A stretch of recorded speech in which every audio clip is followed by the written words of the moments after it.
What are your vibes? Like I've got to rein Tim in.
And this is what the view will be like.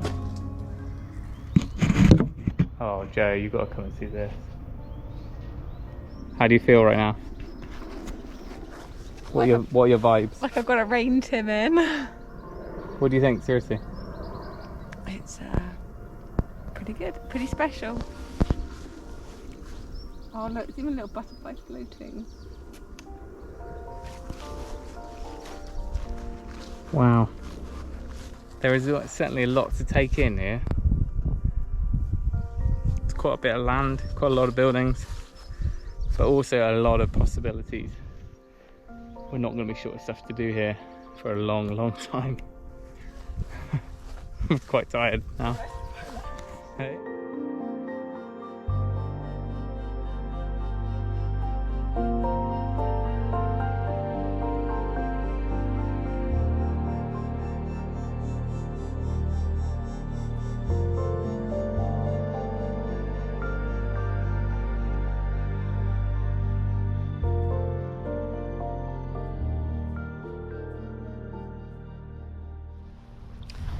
Hi folks, we're back for our second viewing at the Mystery Barns, and it's mixed feelings today. Go on, tell us what we followed up the lane. Flipping followed a brand new Rolls Royce into the yard. So we're like, oh, what are we up against?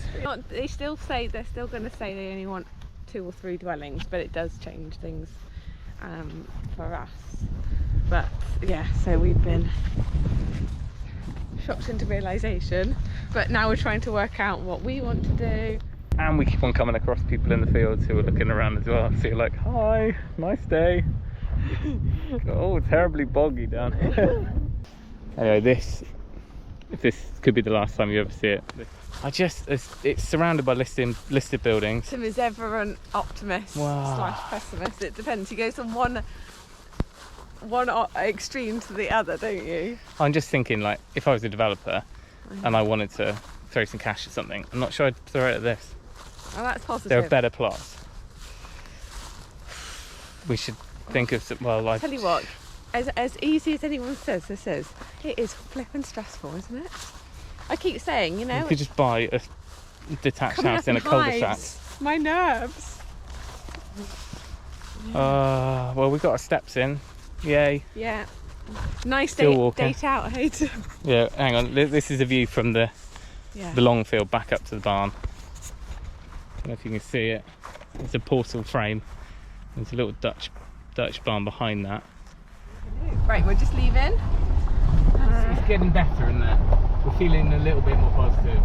We are, but it's so high and low. Like we entered the field, like Tim was almost crying because he thought the developers were going to snap it up and we were going to lose another one. Now he's reassured us that he won't accept any offers before the sealed bid. Oh look, those chickens are still out there, dicey with death. He said that he won't accept because we were really trying to push to say, please just let us buy it now. Politely and professionally, obviously. But I mean, I was on the floor by his feet begging. had to scrape him up. He reckoned that there were quite a few people who only wanted that lake field, just Yeah. people for wilding or shooting or fishing or whatever. But there weren't many people interested in the house. Well, no, there weren't as many buildings. people interested in A and B, which is kind of good because I think they prefer A and B. It's just easier dealing with one. Because he doesn't know, and no one knows, do you? But we're hopeful that that's. Oh, we've been hopeful before. I think we just go absolutely balls on the line on this one. And I was like, what about if we buy all the machinery? What about if we if it's just easier than sending all your plant and machinery and old tractors to auction? What if we were meant to go up there? We were saying, would it be beneficial if we just agreed to take some of the tractors and implements that are there? Because there's like an old dumper, there's like a topper and some hedge cutting stuff. And we thought, that might be easier, but they've already booked it into an auction, so there's no win there. Which I think is better because we didn't need half of it, and we didn't want, a lot of it wouldn't have run. We'd have had to then pay to get it removed or try and, let's try and keep it clean this time, Tim. But we met the owner. Yeah, we did.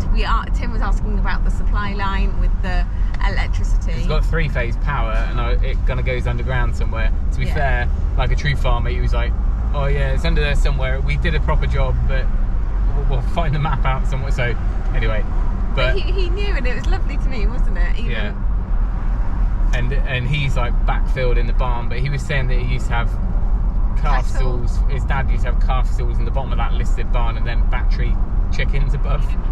So it used to be a 2-story, which is quite cool. We kind of knew that from the history books, but it's good to meet him. The story continues. Yeah, 2 weeks. That's not that long. No, but it's flipping. I've had to wait longer.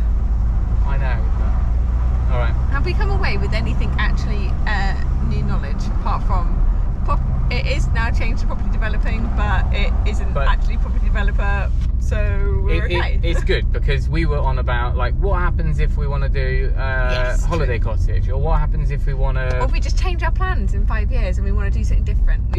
Or build an annex or a separate coach house setting for parents in years to come, or something like that. Yeah. We didn't want to be held by this covenant, so the fact that that's not there is good. That really is good. Really good to us. And they're not, so they don't want any industrial stuff there, which is fine, but they don't mind if there's kind of home workshops and commercial use now, which was a hindrance before.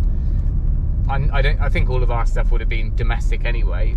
Yeah. But if we wanted to run some workshops or and Bunting suddenly took off and needed a few staff members. It's good. I think it's mainly positive, and my fears of the Rolls Royce are not as bad as I figured.